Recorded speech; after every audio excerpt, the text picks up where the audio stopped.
Olá, pessoa! Eu sou Vera Pinto e estou aqui com Raquel Telechea para mais um Papo Apô.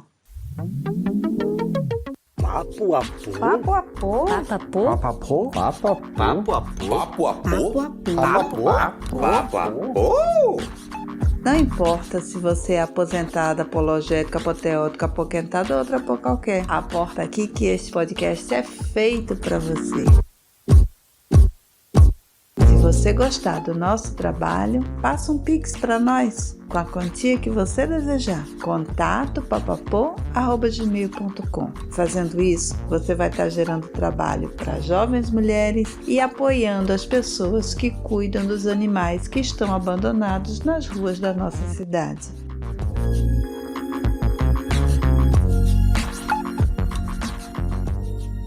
Hoje a gente vai falar de viagens e de uma viagem muito especial, que é o tipo de viagem que a gente faz para estudar, para aprender. E eu tô aqui com a Raquel Telechea, que é uma pessoa, uma mulher que se deslocou da sua casa, deixando a sua família, para ir atrás de uma formação. E isso é muito bonito e a gente quer falar disso hoje. Mas tem uma coisa muito engraçada, tem uma história que eu sempre conto para as pessoas que a Raquel me contou uma vez, que as pessoas morrem de rir, e eu também, todas as vezes que eu lembro disso, eu morro de rir. Que a Raquel uma vez estava indo a um congresso e a pessoa perguntou o nome dela para fazer o crachá. Aí a Raquel disse Raquel com CH e recebeu um crachá escrito Chaquel. Isso é muito engraçado. Essa é uma das histórias de viagem alheia que eu adoro contar. Verinha, minha querida, é um privilégio muito grande estar aqui conversando com você sobre essas viagens, né, que foram muitas, e também essa memória incrível sobre o meu nome próprio, né? Esse nome está ligado muito fortemente também à minha identidade. Tem uma história bem linda, cheia de afeto sobre o meu nome, que foi escolhido pelo meu pai, o meu pai Alberto, e o pai faleceu muito cedo. Então eu tenho um afeto muito grande pelo meu nome, tenho uma gratidão também, que eu me identifico com ele, acho meu nome muito bonito. Obrigada, pai.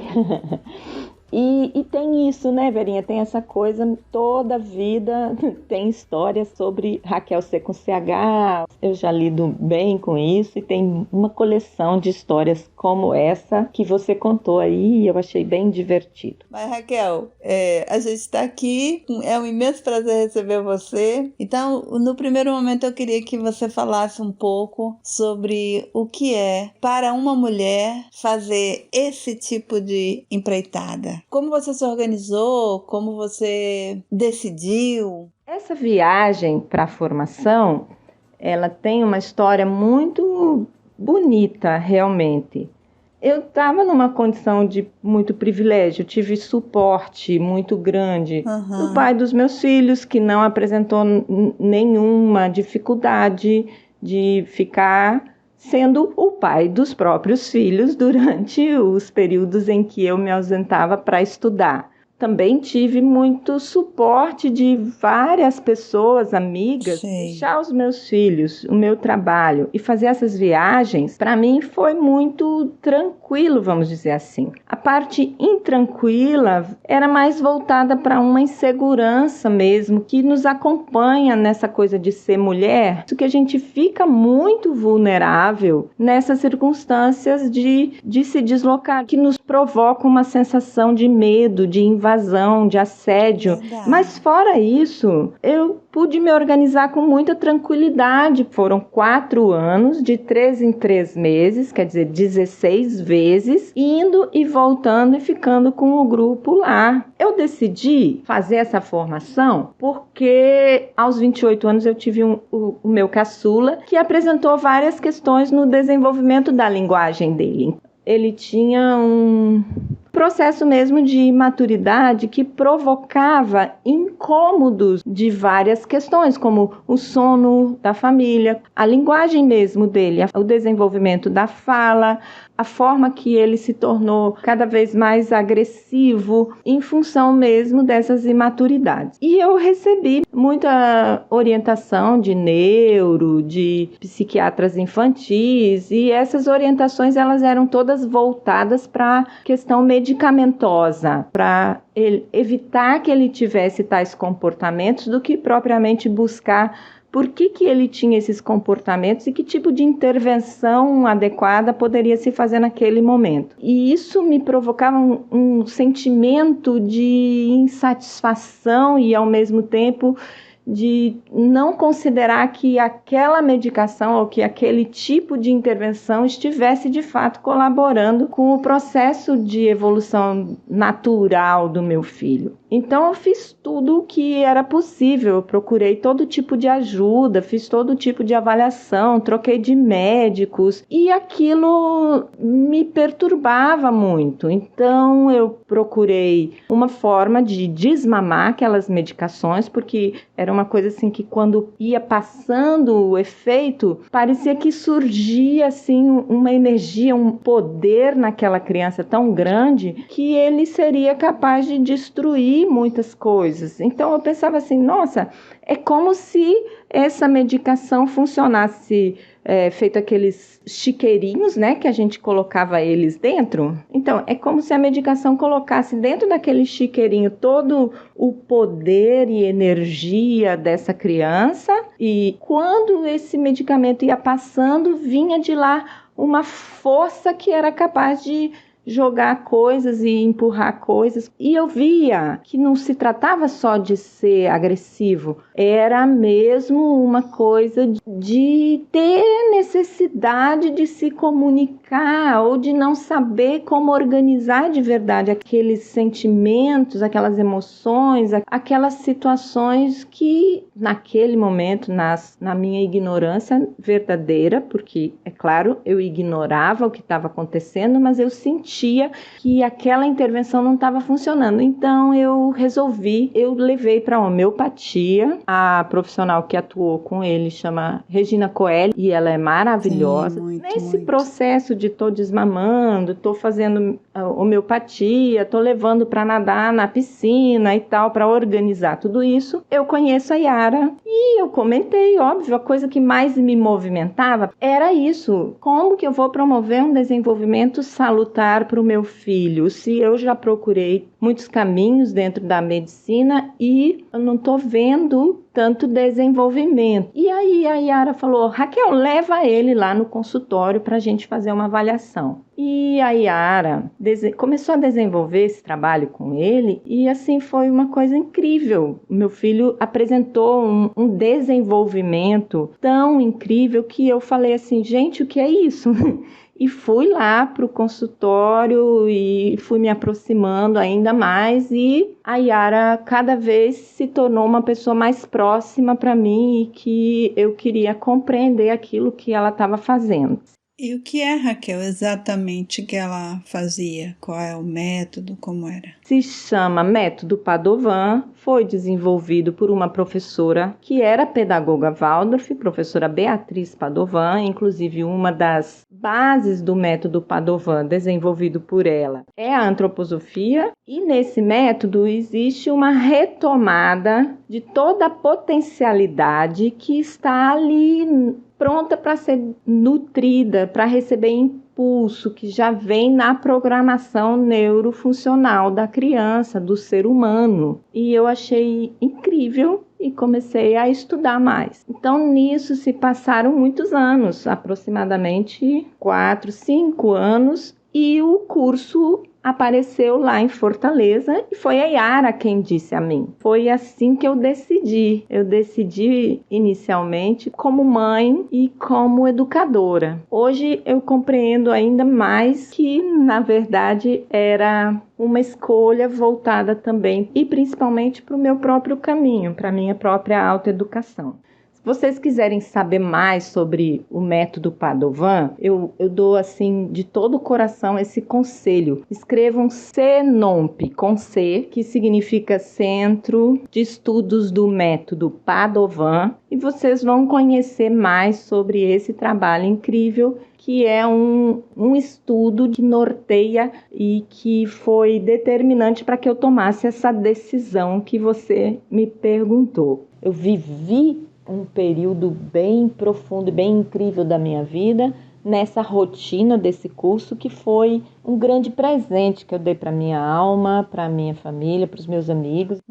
Sim, sim. Mas não foi por acaso que a Yara Caldas, fonoaudióloga, incentivou você a fazer esse curso de pedagogia Waldorf. Vocês já estavam articulando essa parceria que vocês têm de trabalho até o momento, né? Nós duas tínhamos uma intenção. Eu queria muito começar a desenvolver um trabalho de atendimentos individuais, mas a minha formação sempre foi em letras, embora eu atuasse na minha escola como pedagoga. A minha parceira de missão de alma é a Yara, porque ela trabalha na mesma linha que eu, sendo que ela atua com as funções da linguagem. Ela colabora para que haja um desenvolvimento na maturação das funções neurofuncionais de todo o organismo da pessoa humana, desde bebezinho até idoso. Enquanto eu trabalho com o desempenho, e daí também a gente se aprofunda e promove muito a troca, e isso é incrível e maravilhoso.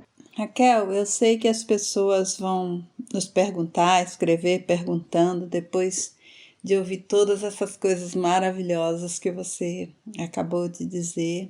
Qual é o seu contato e como as pessoas que necessitam do teu trabalho podem encontrar você? Eu atuo como neuropsicopedagoga à luz da antroposofia, da pedagogia Waldorf.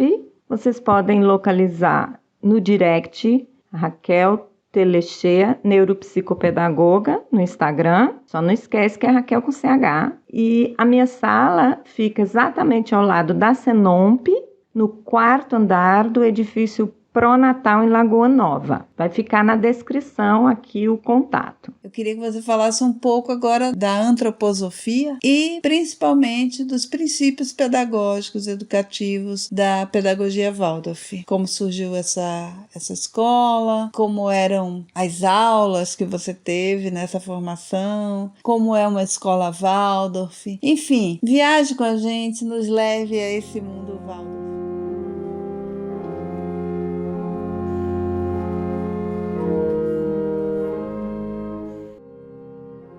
Uma formação chamada Curso Brasil, que era uma formação de fundamentação antroposófica, e se tratava de um curso de 4 anos em módulos que se organizava como seminário, em que a gente iria de Natal para Fortaleza durante uma semana, de 3 em 3 meses, se deslocar e mergulhar numa viagem de um mundo que era quase paralelo, era apaixonante, mas era um mundo que, dentro da minha prática pedagógica, era muito diferente, muito mágico, muito especial. E, ao mesmo tempo, foi um encontro. Quanto mais eu me aproximava das experiências pedagógicas e dos aprofundamentos no meu seminário, mais eu me apaixonava. Então, foi uma grande viagem, maravilhosa, incrível.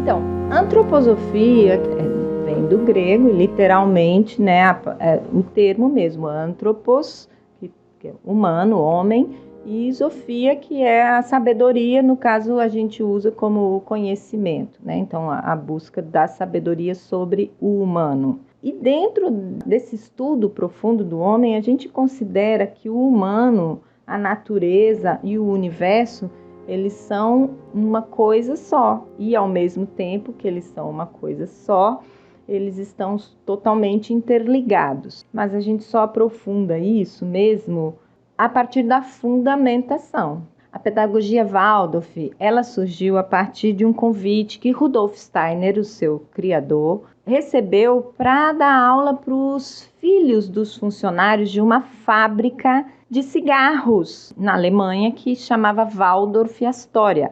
E daí esse nome se manteve. O que tem de mais incrível na antroposofia, na minha perspectiva, é a amplitude que Rudolf Steiner conseguiu dar para esse estudo que ele desenvolveu e que ele fez muito profundamente. Então, por exemplo, além de desenvolver uma pedagogia, que ela inclusive foi escrita a partir da a esposa dele, Maria, ela escrevia tudo o que ele dizia nas palestras de formação para a primeira turma de professores Waldorf.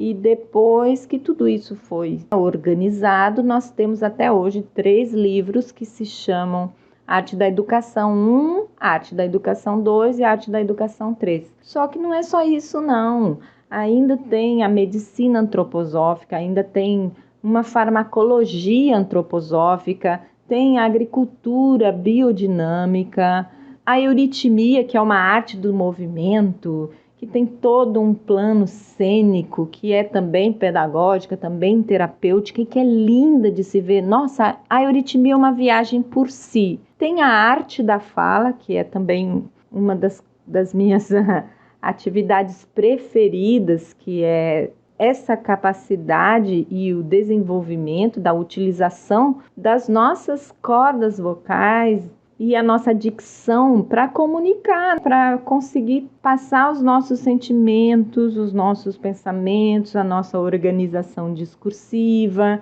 que vai além só do que é racional e só do que é intelectual, mas que também traz os impulsos que são muito íntimos, muito próximos da alma de cada criança, de cada adulto, de cada jovem e os sentimentos que permeiam esses impulsos. Então, a arte da fala é muito bonito de estudar. Outra abrangência que eu adoro da antroposofia também é o aconselhamento biográfico, que é um procedimento terapêutico de aconselhamento individual em consultório, que organiza o biográfico das pessoas em setênios e tem toda uma vivência da arte, do desenho, da pintura, que vai organizar toda essa narrativa.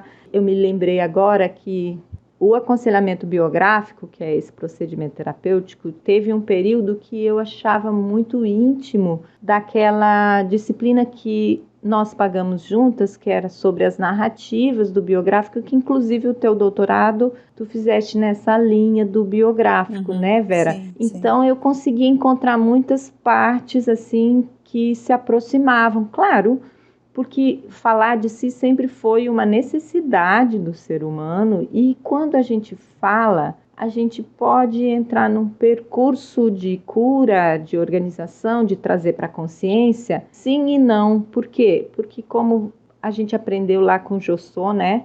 Quando a gente transforma essas vivências em experiência, refletindo sobre isso, organizando isso. Essa é a abrangência, assim, desse trabalho incrível, que nossa, por si só é uma grande viagem. É um grande caminho se aprofundar em Rudolf Steiner e na antroposofia e em toda essa abrangência incrível.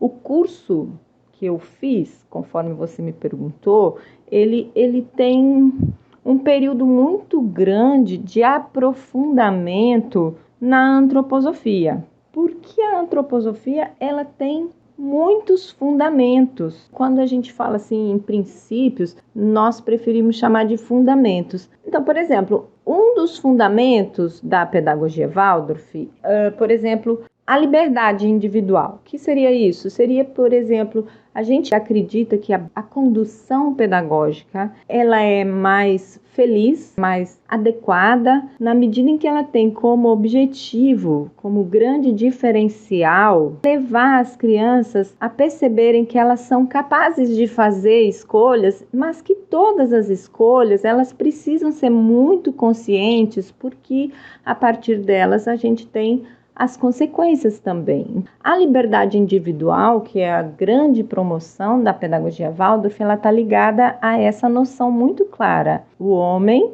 diante de todos os outros seres da natureza, ele tem o grande diferencial de ter essa capacidade de escolher conscientemente, não apenas por impulso. E a impulsividade traz consequências significativas. O outro fundamento, ele está ligado à noção de que no caminho pedagógico Waldorf, todo o ensino, todo o objetivo pedagógico, ele passa pelas 3 grandes forças do humano, que é a vontade, o agir, que está relacionado ao metabólico motor, portanto, perpassa pelo movimento, que o movimento também favorece a memória. Por exemplo, a gente faz uma atividade de ritmo físico para trazer bem a presença ali naquele momento, e ao mesmo tempo que está promovendo o movimento, recita um poema que está ligado àquela experimentação conceitual, aquela nova coisa que o professor está trazendo para conduzir essa aprendizagem. Então, a vontade, o agir, o sentir, que é a parte também torácica, né, do cardiorrespiratório. Então, provocar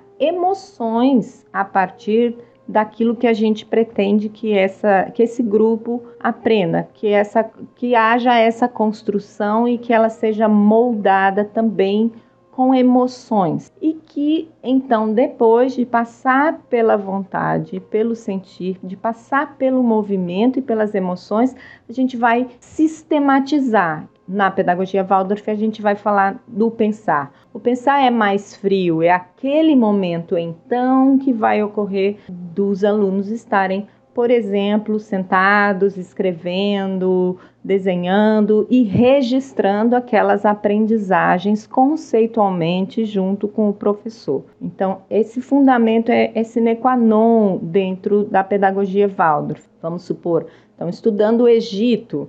Então, vai ser um projeto do Egito, uma época do Egito que vai ser de, por exemplo, 2 meses. Nessa época do Egito, vai ter muito movimento, muita ação sobre o Egito, e que isso vai atuar na vontade de saber, de aprender. Vai ter também músicas, danças, ritmos que promovam emoções ligadas ao conhecimento do Egito. E também vai ter situações do pensar que vai ser sentado, escrevendo, desenhando, organizando, sistematizando essas novas descobertas. Outro fundamento, Waldorf, que a gente tem é o tempo do crescer. É a organização do desenvolvimento segundo a observação fenomenológica do desenvolvimento da criança. Na escola Waldorf, todo o conteúdo leva em consideração a fase do desenvolvimento do aluno. Todo o conteúdo é organizado de acordo com um estudo aprofundado do conhecimento do desenvolvimento do homem ligado à sua cultura, ligado à natureza e ligado a toda a noção sobre a formação do universo. Existe um estímulo muito grande para o avanço no conhecimento que é feito a partir da curiosidade, que é despertada pela linguagem, pela música, cantando, recitando, escutando narrativas, histórias que estão mais ligadas àquela época, aquele período do desenvolvimento. Aqui eu quero deixar um livro maravilhoso que fala sobre as narrativas, que eu sempre uso quando eu quero falar sobre isso, que é o Fio de Ariadne, é uma defesa de mestrado, está na USP. Mas também tem esse livro da Antroposófica, da editora Antroposófica, é só procurar. Não sei se ele está agora esgotado, mas é um livro incrível que ele coloca bem direitinho os períodos da narrativa de acordo com cada fase da criança na pedagogia Waldorf. Existe também, dentro de uma escola Waldorf, um compromisso muito grande com a defesa do brincar, com a defesa da promoção da fantasia, com os produtos naturais e que ainda trazem energia da Mãe Terra. Então, os materiais de sala, as cadeiras, eu já ia dizer os sentadores, ó, o Marcelo Marmelo Martelo veio aqui chacoalhar no meu ouvido. As cadeirinhas, as mesas, os armários são todos de madeira, os lápis com a tinta orgânica. Então, assim, a gente evita de que as crianças tenham contato, por exemplo, na educação infantil, com plástico, com coisas que não são, assim, naturais. E essa coisa da defesa do brincar, a pedagogia, assim, Waldorf, ela defende muito o brincar e a descoberta do mundo dentro dessa noção de brincadeira. E por isso, uma das práticas é que a professora vai à noite, antes de dormir, fazer toda uma retrospectiva do que ela viveu em classe, na escola, no quintal, no jardim, com as crianças naquele dia, a observação retomada na sua memória de cada uma das crianças, como elas se comportaram ao receber as experiências imagéticas naquele dia e uma meditação energética mesmo, que a pessoa fica visualizando os seus alunos com abertura para o que ela planejou para amanhã. Eu sou tão apaixonada por isso que eu espero que isso desperte interesse em quem está nos ouvindo hoje. E a última coisa é que a avaliação na escola Waldorf, ela não tem nenhuma formalidade no sentido de ter uma prova, de ter um teste, de ter uma prova oral. A avaliação na escola Waldorf, ela acontece a partir da observação fenomenológica do desenvolvimento de cada criança. Então, o professor observa muito e pensa nessas crianças o tempo todo, uma por uma, e vai fazendo os seus registros, os seus desenhos, porque a própria criança, no seu movimento, e como que ela recebe aquelas experiências, como que ela se comporta e se expressa, ela vai mostrando o caminho que a gente deve seguir, desde que a gente leve uma caminhada atenta em direção da alma dela. Então, dentro da prática pedagógica que eu aprendi na pedagogia Waldorf, a avaliação ela é uma avaliação formativa e contínua, que vai considerando cada criança a partir dos seus próprios aspectos e em relação a si mesma.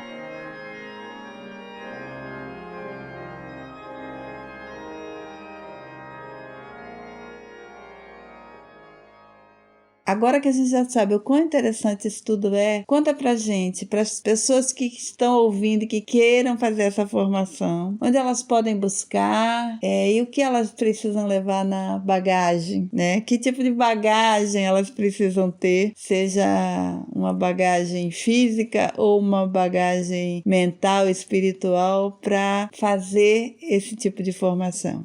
Então, essas informações mais aprofundadas, tem vários livros incríveis que eu aconselho que deem uma olhada na Biblioteca Antroposófica e lá vocês podem encontrar aprofundamento sobre tudo isso. Agricultura, euritmia, arte da fala, biográfico, e é muito bonito.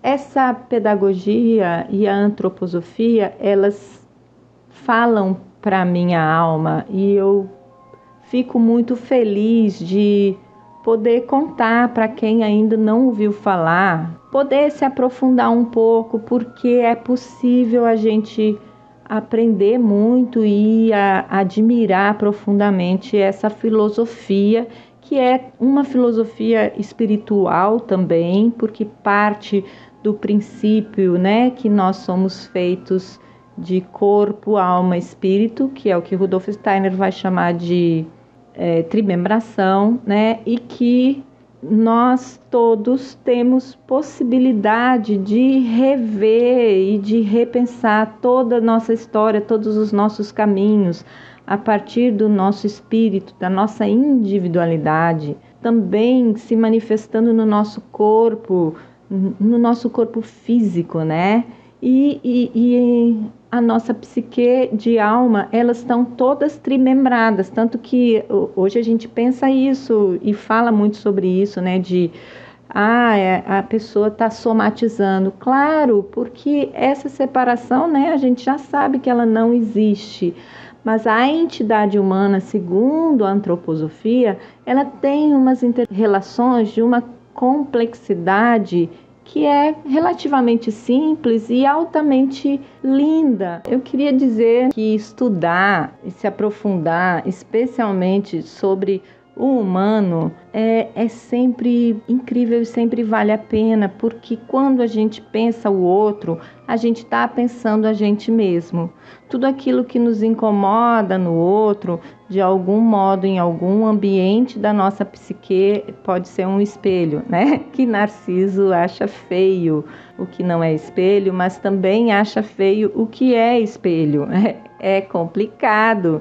E ao mesmo tempo é muito simples. Essa filosofia de vida e essa visão espiritual mudou completamente a minha vida e ao mesmo tempo foi um grande encontro, e todos os dias é um encontro, porque quando eu releio um livro ou um capítulo ou recito um poema com uma criança diferente, isso reflete no meu ser, na minha alma, sempre de algum modo distinto, e vale muito, muito a pena se aprofundar naquilo que a gente ama e que a gente reconhece como missão de alma, que a gente reconhece como o nosso caminho.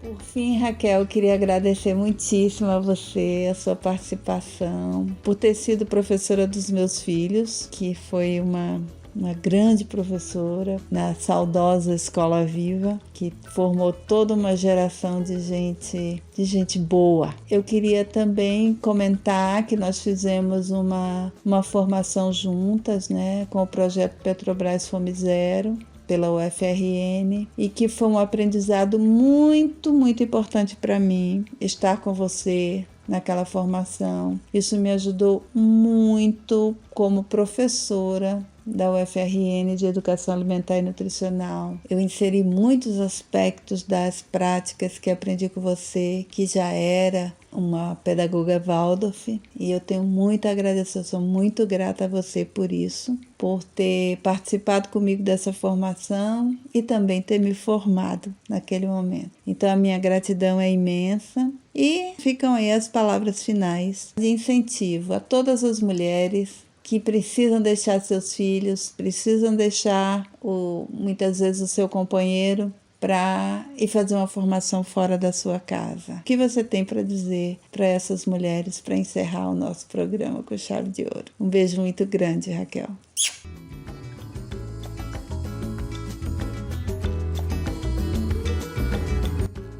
Quem me dera eu ter uma compreensão sobre o que é para uma mulher fazer esse tipo de empreitada. Eu posso dizer assim que é ótimo fazer essa viagem no tempo e conseguir me ver lá naquela circunstância da minha vida, como eu ainda me vejo hoje, uma mulher, sim, mas uma mulher muito privilegiada. Por que eu falei do meu privilégio e por que para mim é tão difícil te dizer como que é para uma mulher? Porque eu sei que para mim não foi tão difícil, porque eu tive uma rede de apoio muito grande. O pai dos meus filhos me apoiou completamente e as crianças tinham uma avó incrível, né? Aqui em Natal também. Tive também um suporte, um grupo de apoio muito grande. Dentro da minha instituição, onde eu era professora, eu também era conduzida por 3 mulheres que eram minhas chefes, né, diretoras da instituição que eu trabalhava, a Escola Viva.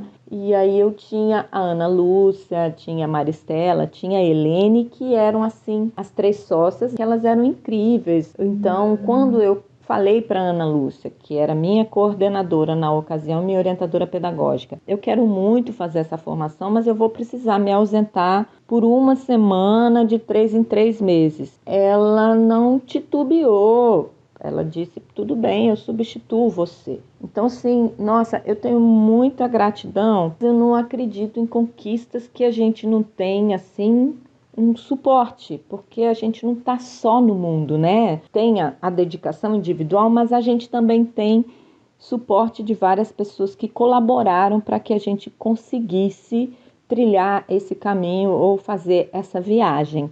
Essa empreitada, ela foi tranquila, de certo modo, porque eu tive todo esse suporte. Então, isso é muito necessário de dizer. Quem dera eu pudesse falar por outras mulheres sobre isso. Eu acho, sim, que para qualquer mulher é muito complicado tomar qualquer decisão que crie uma situação de desorganização nessa estrutura do patriarcado, do machismo, que determina que a gente tem uma vida como uma lista de supermercado, né? Estuda, se forma, compra uma casa, fica noiva, casa de noiva, e daí tem um filho. Depois esse um filho não é suficiente, você precisa ter outro filho, e daí, enfim. Essas regras de vida, elas continuam perseguindo todas nós, embora cada vez mais a gente consiga, né, se afastar, questionar, discutir toda essa estrutura opressiva que nos desorganiza e nos organiza, nos incomoda e nos provoca, né, como mulheres, para estarmos cada vez mais juntas e combatendo essa opressão e qualquer forma de opressão ligada à imagem inadequada que se tem do que é feminino, né? Do que é ser mulher nesse mundo. Então, sim, eu considero, e obviamente é muito flagrante, no meu próprio curso dessa viagem, que muitas colegas, em função dos papéis ligados ao feminino, não puderam concluir o curso comigo. Então, assim, como é para uma mulher, é muito difícil, né? Porque tem todos esses papéis, ser mãe, ser dona de casa, ser profissional. Particularmente, eu tive uma rede de apoio incontestavelmente facilitadora e motivadora. Mas a gente sabe que não é lugar comum ter uma rede de apoio tão incrível que favoreça isso dessa forma. Então, eu queria só lembrar aqui que nós, mulheres, somos potencializadoras umas das outras. Em qualquer profissão, devemos estar o tempo todo atentas para colaborar e dar as mãos e nutrir essa solidariedade, essa empatia entre nós, no sentido de fortalecer, de alimentar a nossa irmandade feminina e que promove, né, a não rivalidade, o exercício cotidiano da sororidade, do acolhimento, do afeto. E eu tô falando isso primeiro porque eu sou uma mulher que preciso muito agradecer, né, em relação às mulheres que eu mantenho na minha vida, justamente porque essas qualidades do feminismo, embora não importa se elas abraçam ou não esse movimento, o que importa é que elas agem como, né? Elas agem dentro do empoderamento de outra mulher, elas agem dentro da sororidade e também na defesa, na luta, para que todas as mulheres possam, de fato, escolher o que elas querem fazer das suas vidas, porque foi possível para mim viajar e fazer uma formação tão longa e tão distante, justamente porque eu já cheguei à vida adulta com direito de escolher, e é o que eu desejo para todas as mulheres. Então eu aproveito essa oportunidade para agradecer muito a Yara, que, nossa, a Yara é uma pessoa que colaborou com uma divisão. Na verdade, a minha vida se divide em antes do método Padovan e antes da antroposofia, e depois dessa aproximação com esse universo que é a antroposofia e que é a pedagogia Waldorf.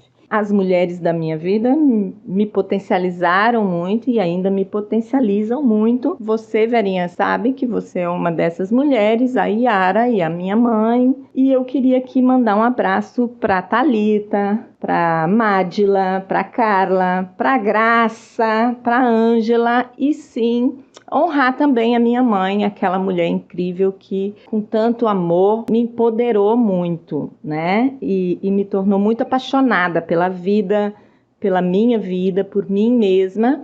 E cada vez mas com muita clareza de que a minha escolha de vida não é só uma missão, não é só uma vocação, mas também é um estilo de vida. Então, essas 3 determinações foram se consolidando ao longo da minha caminhada, elas estão assim bem unidas e consolidadas. Aquilo que é vocacional, aquilo que tem um aspecto, sim, missionário, eu suponho, porque eu acredito, né, que existe uma missão de alma nessa vida e eu sinto que essa missão de alma é a minha, de ser uma educadora, de ser alguém que colabora com o desenvolvimento do desempenho linguístico, considerando que o desempenho linguístico inclui toda a linguagem, né, o olhar, a expressão, a prosódia, a organização corporal, o jeito de caminhar, o jeito de acolher, o jeito de se manifestar e de estar no mundo. Quando a gente fala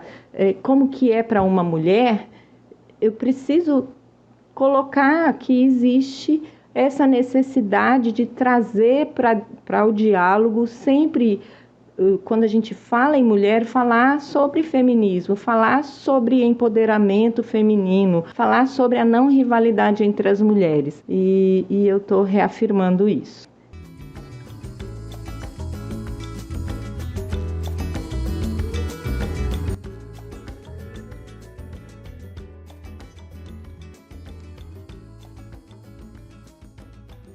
Como todo mundo sabe, a gente sempre encerra o programa com um conto. E hoje a gente vai encerrar com uma homenagem. E a Beatriz, minha filha, que foi aluna da Raquel, a ela foi ensinada uma poesia de Fernando Pessoa quando estava, creio, na 3ª série, e ela sempre recitava essa poesia, né, nos eventos da escola. E como essa poesia tem tudo a ver com viagem, e não uma viagem comum, uma viagem que pessoas fortes, desbravadoras realizavam para descobrir um novo mundo. Então a nossa homenagem a você, Raquel, é que a Beatriz hoje, que não é mais uma menina de 8 anos, 9, não me lembro, mas uma mulher de 31 anos que traz muito em si tudo que você ensinou a ela, do seu amparo, da sua força como a excelente professora que foi. A Beatriz mandou lá da Austrália essa poesia para você. Então a gente encerra o programa de hoje com uma poesia sobre viagem para essa professora que é a Raquel Telechea.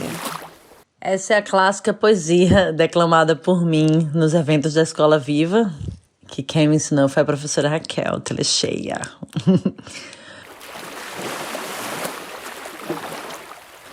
Mar português. Ó mar salgado, quanto do teu sal são lágrimas de Portugal.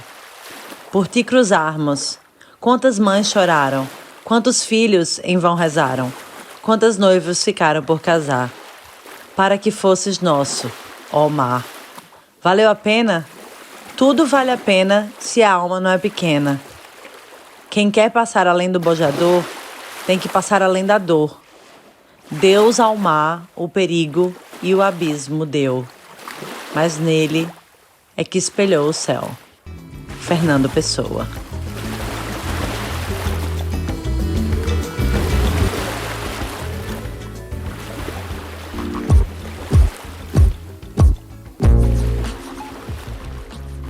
O Papapô é um projeto sem fins lucrativos nascido durante a pandemia para levar veganismo, arte e ciência até você. Nossa equipe é formada por Natália Araújo, que faz a coordenação digital e o design do nosso Instagram. A Priscila Simas, que edita os vídeos em nosso canal do YouTube e também é assistente de produção. A Hanna Neri é nossa editora freelancer. E a Fátima Araújo, Fernando Palhana, Gineta Murinho, Elri Costa e eu, Vera Pinto, somos a equipe que elabora os roteiros e faz a apresentação. A edição de hoje foi por minha conta. Se você puder e quiser contribuir com a gente, é só depositar a quantia que desejar em nosso Pix. contato@papapô@gmail.com. Você estará gerando trabalho para jovens mulheres e cuidando dos animais abandonados, porque 30% do que você doa é para eles. Se você não puder nos apoiar assim, pode se inscrever no nosso canal do YouTube, nas plataformas de podcast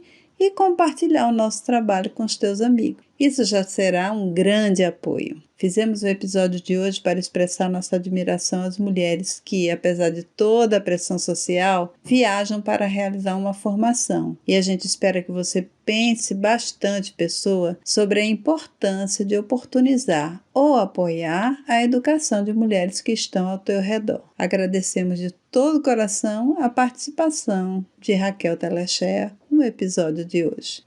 E não esqueça, a gente está falando de viagem nessa temporada. Se quiser viajar com a gente, é só escrever para o nosso Instagram ou para o nosso e-mail, contato@papapô@gmail.com, que a gente conta a tua história de viagem do jeitinho que você quiser. As músicas e os efeitos sonoros deste episódio foram retirados do site freesound.org e da biblioteca de áudios do YouTube. O Papapô é gravado em casa para manter o distanciamento social e preservar a vida.